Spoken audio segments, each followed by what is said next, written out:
LPG तत्काल ticket से लेकर आईटीआर तक 1 अगस्त से बदल रहे हैं ऐसे नियम जो आपकी जेब पर सीधे असर डालेंगे। क्या है ये नियम, चलिए बताते हैं। नमस्कार, बहुत स्वागत है आपका। मैं हूं आपके साथ ऋतु सिंह। हर महीने की पहली तारीख के साथ कुछ ऐसे बदलाव होते हैं जिनका सीधा असर हमारी जेब और रोजमर्रा की जिंदगी पर पड़ता है। इस बार भी 1 अगस्त से कई नए नियम लागू होने जा रहे हैं। एलपीजी सिलेंडर की कीमतों से लेकर रेलवे के Tatkal ticket, ITR, Aadhaar card, post office speed post, bank छुट्टियों और दूसरे कई नियमों में बदलाव है। ऐसे में अगर आपको पहले से इन बदलावों के बारे में पता होगा तो बेवजह की परेशानी से आप भी बच सकते हैं। तो चलिए जानते हैं कि 1 अगस्त से होने वाले 10 बड़े बदलाव क्या क्या हैं। सबसे पहला बदलाव तो एलपीजी सिलेंडर की कीमत, जिस पर सबकी नजरें होती हैं। तो हर महीने की 1 तारीख को और इस बार 1 अगस्त को भी सरकारी तेल कंपनियां यानी एचपीसीएल, बीपीसीएल, आईओसीएल घर की रसोई में इस्तेमाल होने वाले 14.2 यानी कि घरेलू गैस सिलेंडर और 19 किलो यानी कि कमर्शियल गैस सिलेंडर के नए दाम जारी करेंगे। अंतर्राष्ट्रीय कच्चे तेल में बदलाव के आधार पर कीमतें बढ़ या फिर घट भी सकती हैं।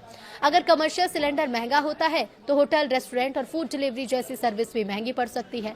दूसरा बड़ा नियम तत्काल टिकट को लेकर, तो 1 अगस्त से रेलवे रिजर्वेशन काउंटर पर तत्काल टिकट बुक कराने का तरीका बदल जाएगा। अब पहले यात्रियों को टोकन मिलेगा, फिर उसी क्रम के अनुसार टिकट बुक होगा। इससे लंबी लाइन, धक्का मुक्की और बार बार काउंटर के चक्कर लगाने की परेशानी कम होने की उम्मीद है। रेलवे ने टोकन डिस्ट्रीब्यूशन का समय भी तत्काल बुकिंग के समय के साथ जोड़ा है ताकि पूरी प्रक्रिया आसान हो सके। आईटीआर लेट भरने पर देना पड़ सकता है जुर्माना। तो सैलरी पाने वाले और नॉन ऑडिट वाले इंडिविजुअल टैक्स पेयर्स के लिए आईटीआर 1, आईटीआर 2 फाइल करने की डेडलाइन 31 जुलाई है। इसके बाद रिटर्न भरने पर लेट फीस देनी पड़ सकती है। आईटीआर 3 और आईटीआर 4 भरने वाले ऐसे टैक्स पेयर्स जिनके खातों का ऑडिट जरूरी नहीं है, उनके लिए अंतिम तारीख 31 अगस्त है। तय समय तक रिटर्न दाखिल नहीं करने पर आयकर अधिनियम की धारा 234F के तहत 5,000 रुपए तक की लेट फीस लग सकती है। आधार बेस्ड CKYC 2.0 लागू होगा। तो 1 अगस्त से बैंक, बीमा कंपनियां और mutual fund house CKYC 2.0 system लागू करना शुरू करेंगे। इसके तहत ग्राहक की डिजिटल सहमति से केंद्रीय रजिस्ट्री में मौजूद KYC जानकारी सीधे प्राप्त हो सकेगी। इससे बार बार डॉक्यूमेंट जमा करने की जरूरत कम होगी, KYC प्रोसेस तेज होगी और धोखाधड़ी रोकने में भी मदद मिलेगी। एक बड़ा बदलाव स्पीड पोस्ट के नियम और रेट को लेकर भी है। तो 1 अगस्त से स्पीड पोस्ट के लिए नई कैटेगरी और नई दरें लागू होंगी। Aadhaar card, PAN card, passbook, chequebook, banking दस्तावेज और सरकारी पहचान पत्र अब डॉक्यूमेंट्स कैटेगरी में आएंगे। 500 ग्राम तक के गैर व्यावसायिक राखी वाले लिफाफे, छोटे पैकेट, ग्रीटिंग कार्ड भी डॉक्यूमेंट्स माने जाएंगे। बाकी सभी सामान पार्सल कैटेगरी में रहेगा। 6 बड़े शहरों में नई व्यवस्था लागू होगी। खुदरा ग्राहकों के लिए 50 ग्राम तक के स्थानीय पैकेट का शुल्क 38 रुपए, दूसरे शहर भेजने पर 94 रुपए से शुरू होगा।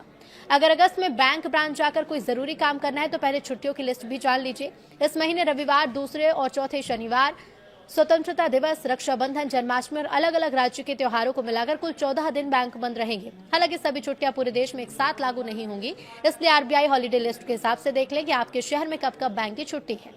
चीनी पर नई स्टॉक लिमिट लागू होगी। तो सरकार ने चीनी की बढ़ती कीमतों और जमाखोरी पर रोक लगाने के लिए 1 अगस्त से चीनी डीलर पर नई स्टॉक लिमिट लागू कर दी है। अब कोई भी डीलर 30 दिनों के ज्यादा और 4,000 क्विंटल से ज्यादा चीनी का स्टॉक नहीं रख सकेगा। ये नियम 30 नवंबर 2026 तक लागू रहेगा। डीलर्स को अपना स्टॉक तय पोर्टल पर अपडेट करना जरूरी होगा। दिल्ली में महिलाओं को 1 अगस्त से मुफ्त बस यात्रा का लाभ लेने के लिए वैलेट पिंक सहेली स्मार्ट कार्ड दिखाना होगा। बस में चढ़ते समय कार्ड टैप करने के बाद ही पिंक टिकट मिलेगा। सामान्य यात्रियों के लिए नीला कार्ड और वरिष्ठ नागरिकों के साथ अन्य रियायत पाने वालों के लिए नारंगी कार्ड जारी किए जाएंगे। हालांकि नारंगी कार्ड की प्रक्रिया शुरू नहीं हुई है। क्रेडिट कार्ड और FD नियमों में भी हो सकते हैं बदलाव। तो अगस्त की शुरुआत में कई बैंक अपने क्रेडिट कार्ड के नियम बदल सकते हैं। इसमें रिवॉर्ड पॉइंट्स, शुल्क, फीस और दूसरी सर्विस से जुड़े बदलाव शामिल हो सकते हैं। कुछ बैंक फिक्स डिपॉजिट की ब्याज दरों में भी बदलाव कर सकते हैं। एलपीजी तत्काल टिकट से लेकर कई बदलाव होने जा रहे हैं। तो अब ऐसे में ये जानना आपके लिए बहुत जरूरी है कि क्या कुछ बदलाव कल यानी कि 1 अगस्त से होंगे।